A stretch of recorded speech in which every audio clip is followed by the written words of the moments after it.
जीवन में कभी ऐसे अनुभव होते हैं जो अकस्मात होते हैं। हमने अपने गांव स्थित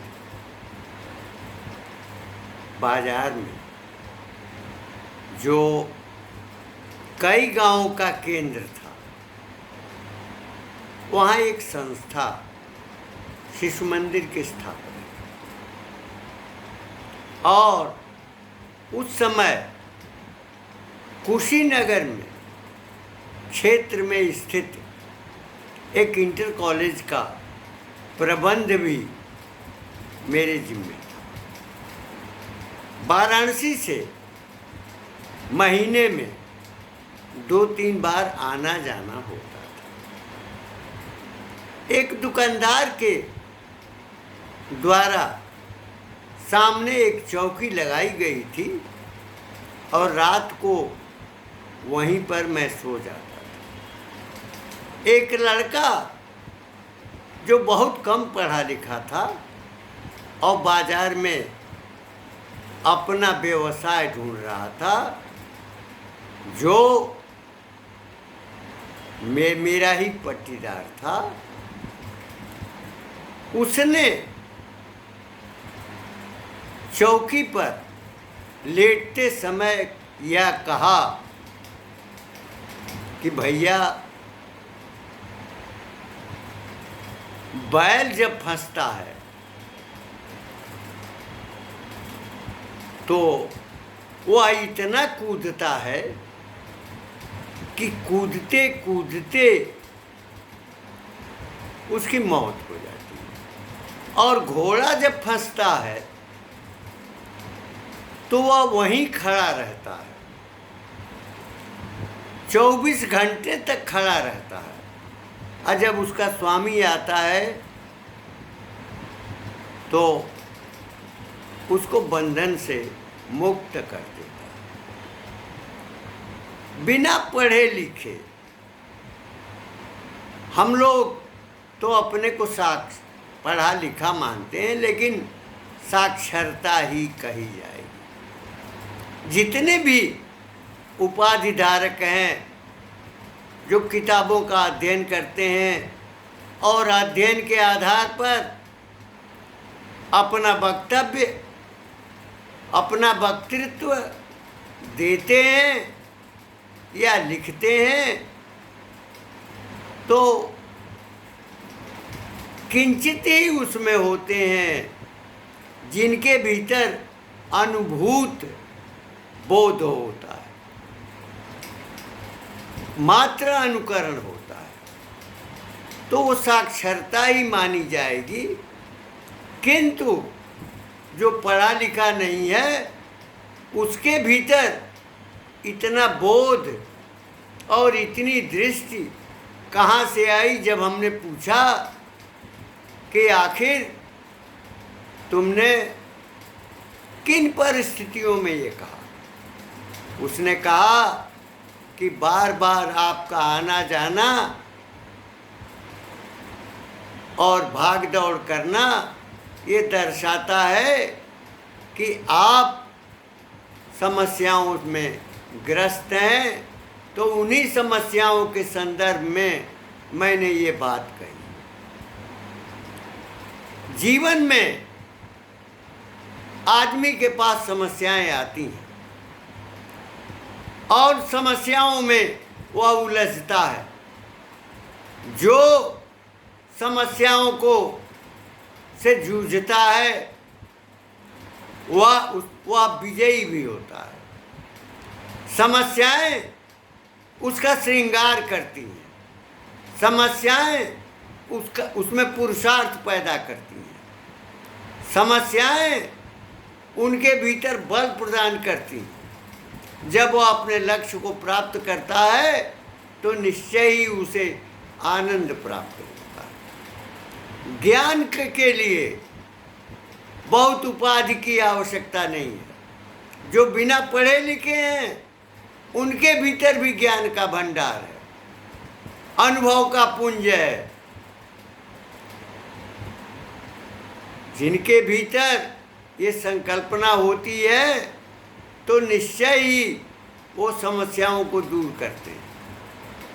भीमसेन बाणावली सोमनाथ की रक्षा में लगे हुए थे, लेकिन एक चरवाहा से जब गजनवी ने पूछा कि सोमनाथ जाने का रास्ता क्या है, तो वह पढ़ा लिखा तो नहीं था, किंतु उसने वह रास्ता बताया जिस रास्ते से 1 महीने लग जाते सोमनाथ पहुंचने में। उस चरवाहे के भीतर कौन सा ज्ञान था, कौन सा भाव था सोमनाथ के प्रति, सोमनाथ की सुरक्षा के प्रति? यह दर्शाता है कि जिसके भीतर, जिसके प्रति निष्ठा होती है और ज्ञान होता है, वह उसमें सदैव तत्पर रहता है। कबीर ने तो यह कहा कि मसी कागज छुओ नहीं, कलम गयो नहीं हाथ। कबीर ने कहाँ पढ़ाई की, दादू ने कहाँ पढ़ाई की, रैदास ने कहाँ पढ़ाई की? और हम पूछना चाहेंगे कि आचार्य रामचंद्र शुक्ल जो है वो कहाँ पढ़ाई किए हुए थे? एकमात्र बाबू श्याम सुंदर दास बीए थे। लाला भगवान दीन कहाँ पढ़ाई किए हुए थे? पढ़ाई से, उपाधि से, डिग्री से प्राप्त करने से ज्ञान का प्रकाश नहीं होता है। जीवन में जो अनुभूत होता है, जो अनुभव होता है, उसी अनुभव के आधार पर आदमी के भीतर आत्मज्ञान और आत्मचेतना का विस्तार होता है, आत्मबोध होता है। जिन लोगों ने ज्ञान, कर्म, क्रिया और इच्छा का अनुभव किया है और उनको एकान्वित किया है, निश्चय ही वो अपने लक्ष्य पर अडिग रहे हैं। बाबू जयशंकर प्रसाद की शिक्षा दीक्षा चाहे वैदिक हो, पौराणिक हो, औपनिषदिक हो, वो घर पर हुई थी। कक्षा 6 तक उनकी शिक्षा जो औपचारिक है वह प्राप्त हुई थी, किंतु उनके भीतर जो आत्मबोध है, जो आत्मदर्शन है, जो आत्मानुभूति है, जो समग्र जीवन की दृष्टि है, सृष्टि है, उसकी अभिव्यक्ति उनकी रचनाओं में दिखाई पड़ती है।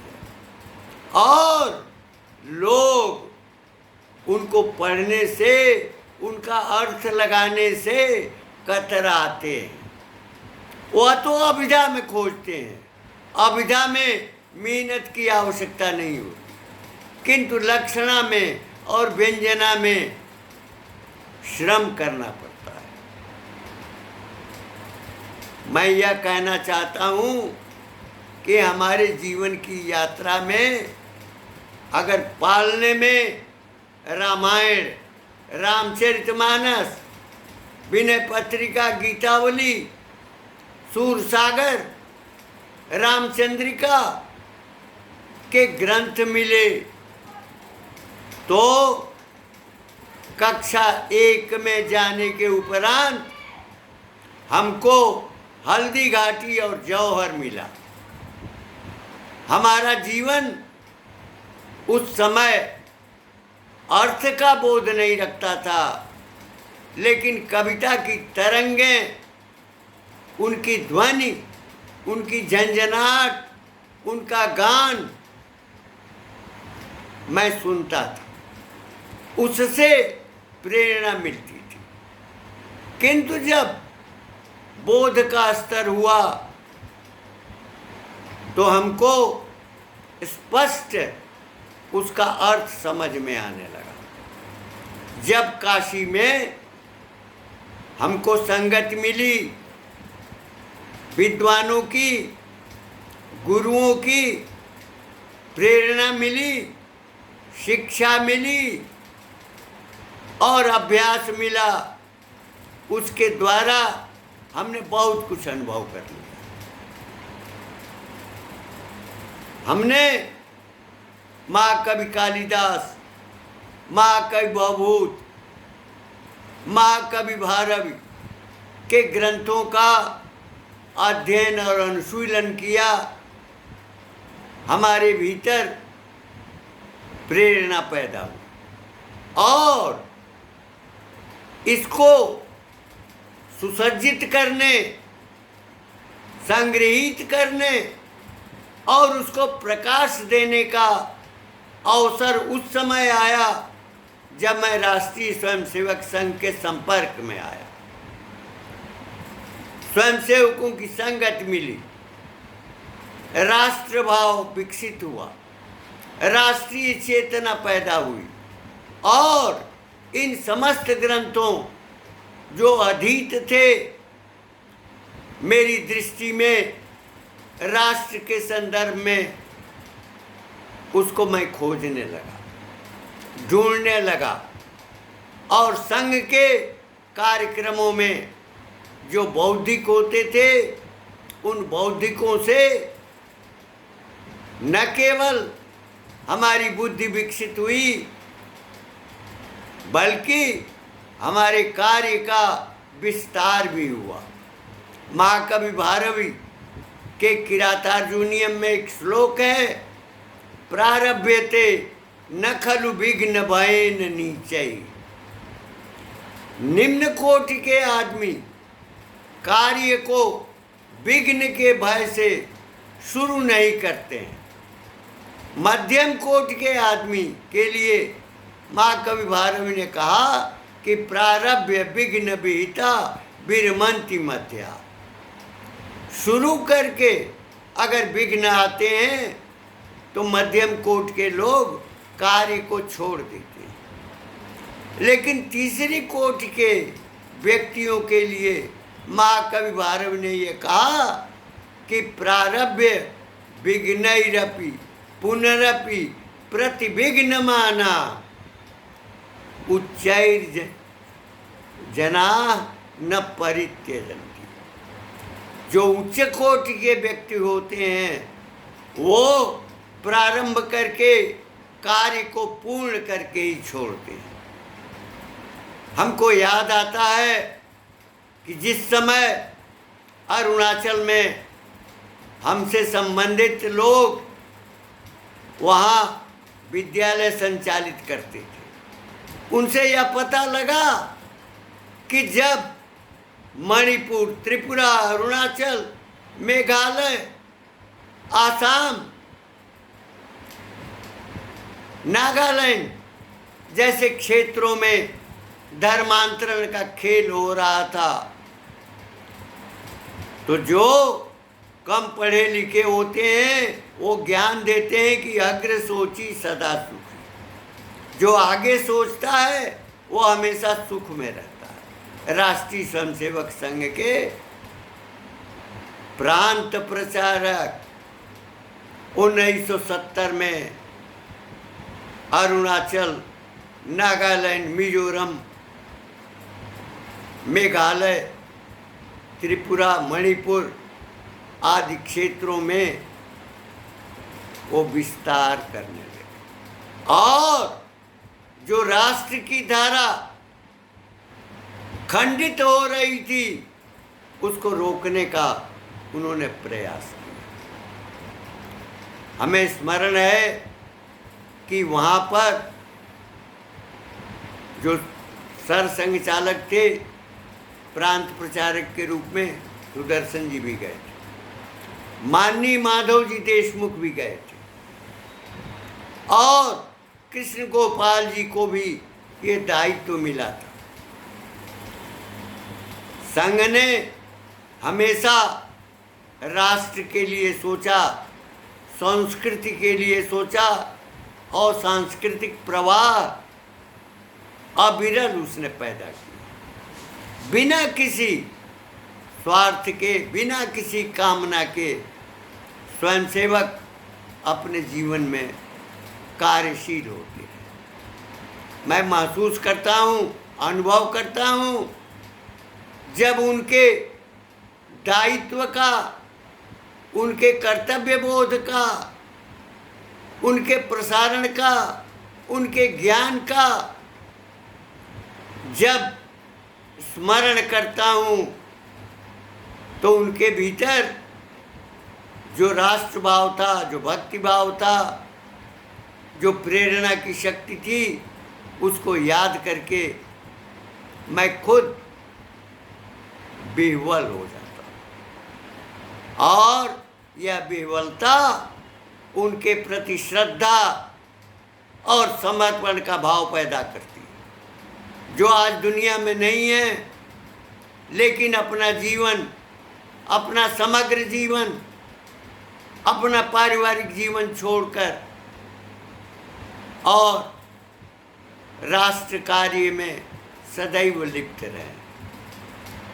वही काम कभी जगत गुरु शंकराचार्य ने किया था। जिस समय भारत क्लीव हो गया था, नपुंसकता छा गई थी,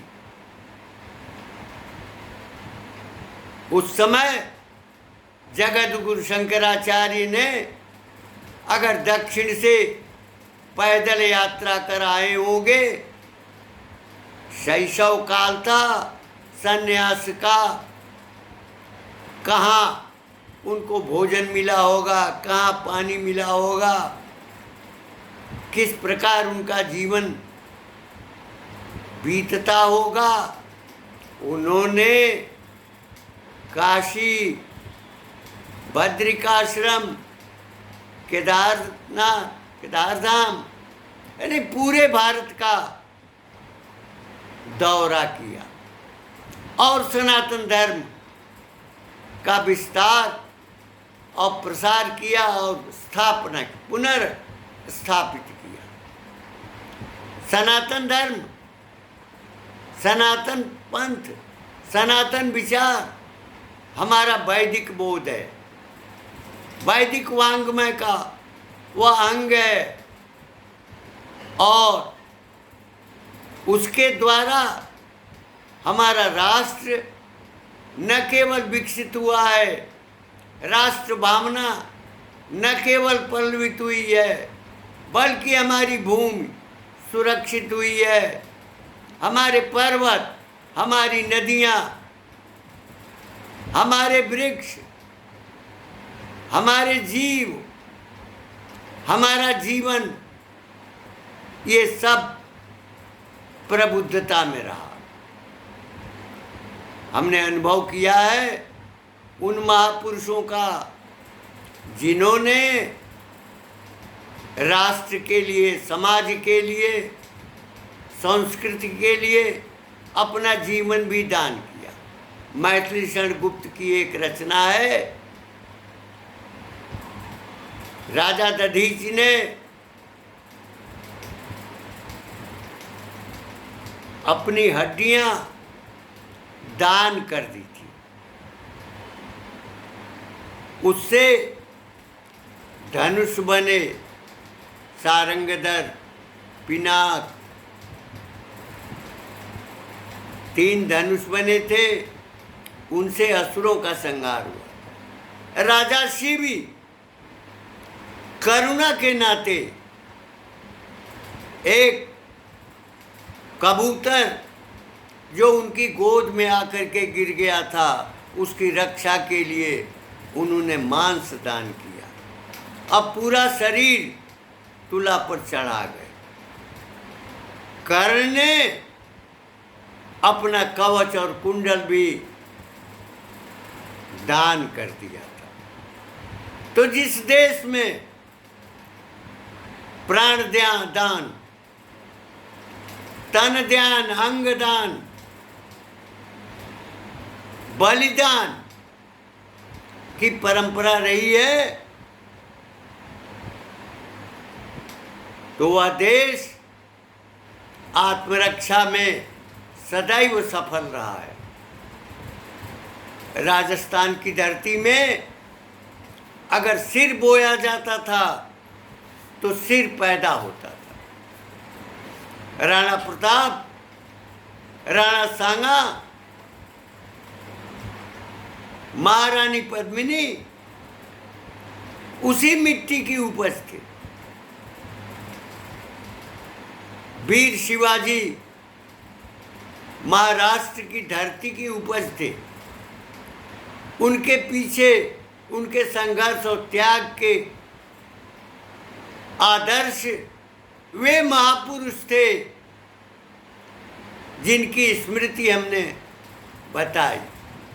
भारत भारती में मैत्री शरण गुप्त ने यह चेतना जागृत किया स्वातंत्र संघर्ष के लिए कि तुम याद करो अपने अतीत को, महापुरुषों को जिन्होंने सब कुछ त्याग कर दिया था और आप गुलामी की बेड़ियों में जकड़े हुए हो, उससे मुक्त हो। रामनरेश त्रिपाठी जी ने यहाँ तक कहा था कि ये शरीर वस्त्र की भांति है, वस्त्र जैसे बदला जाता है ये शरीर भी बदला जाता है स्नान करने के बाद। वैसे ही देश प्रेम के लिए, राष्ट्र भाव के लिए त्याग और बलिदान का भाव होना चाहिए। ये सारे मनोभाव और उसका विस्तार हमारी साहित्यिक और सांस्कृतिक परंपरा का सदैव अभिन्न अंग रहा है, जिसको कवियों ने, महाकवियों ने, लेखकों और विचारकों ने हमेशा व्यक्त किया है और पहचान कराई है। हम उसी पहचान में अगर जीना चाहते हैं तो हम देश को भी सुरक्षित करेंगे और हमारी जो राष्ट्रीय भावना है उसको भी बलवती बनाएंगे। राष्ट्र प्रतीक्षा कर रहा है। वर्तमान समय में बादल उमड़े हैं, अंधकार प्रतीत हो रहा है, किंतु वह छट जाएगा। छटा हुआ सा है, वह बिखरा हुआ सा है। और जैसे विदेशी आक्रांता हमारे देश को, हमारी देश की संपदा को लूटते आए, खसोटते गए और उन्होंने जो शोषण किया उससे वह बहुत संपन्न नहीं बन सके। ब्रिटेन भी सारी संपदा लूट करके ले गया। भारतेंदु हरिश्चंद्र जी ने अपने निबंध में, अपनी कविता में भी इस भाव को व्यक्त किया है कि सब धन जात विदेश। लेकिन लूटने के बाद भी हमारा देश सोने की खान रहा है, वीरों की भूमि रहा है। जहाँ वीर पैदा हुए हैं, जहाँ चिंतक पैदा हुए हैं, जहाँ ऋषियों का विकास हुआ है, ऋषित्व परंपरा विकसित हुई है, वह आज भी हमारी मिट्टी में है। गंगा यानी सूफी संत भी दजला फरात और आबू पर्वत के बजाय हिमालय और विंध्याचल पर्वतों का गान करते थे और दजला फरात की जगह पर गंगा और यमुना का चित्रण करते थे। ये मलिक मोहम्मद जायसी, कुतुबन और मंजन में ये विचार थे। रहीम ने भी अपनी रचनाओं में जो समग्र उत्तर भारत में जीवन की दिशा देती थी, जीवन जीने की प्रेरणा देती हैं, आज भी उन्होंने भी भारतीय वैदिक वाङ्मय में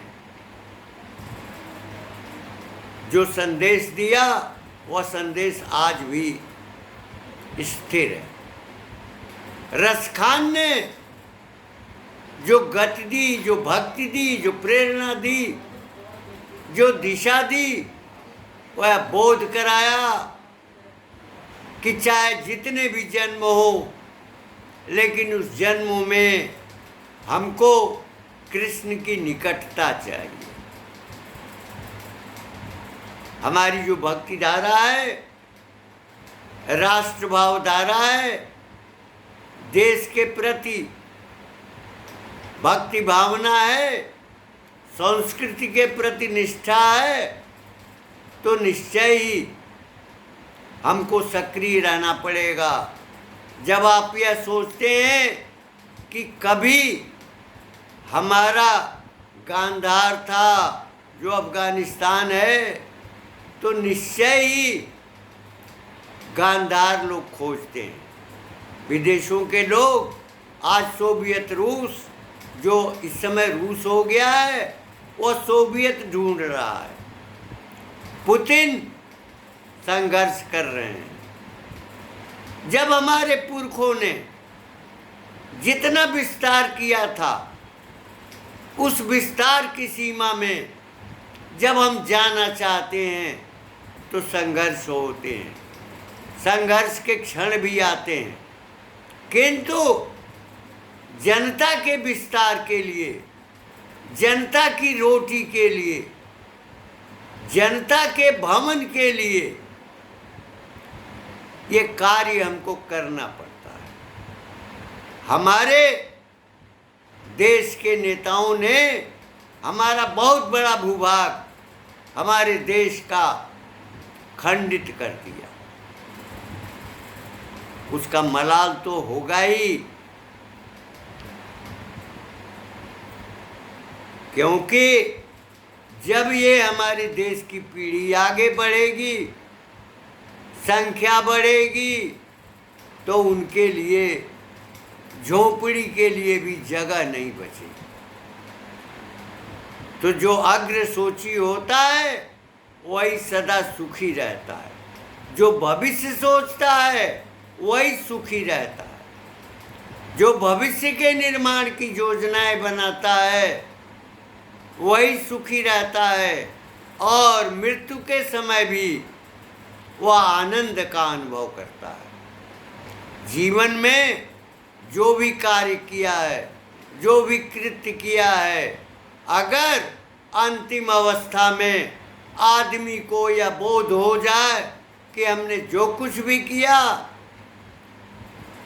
मैं, मेरी आत्मा और मेरा आत्मबोध उससे संतुष्ट है, तो जीवन की सफलता का यही सबसे बड़ा आनंद है, सुख है। इन शब्दों के साथ मैं अपनी वाणी को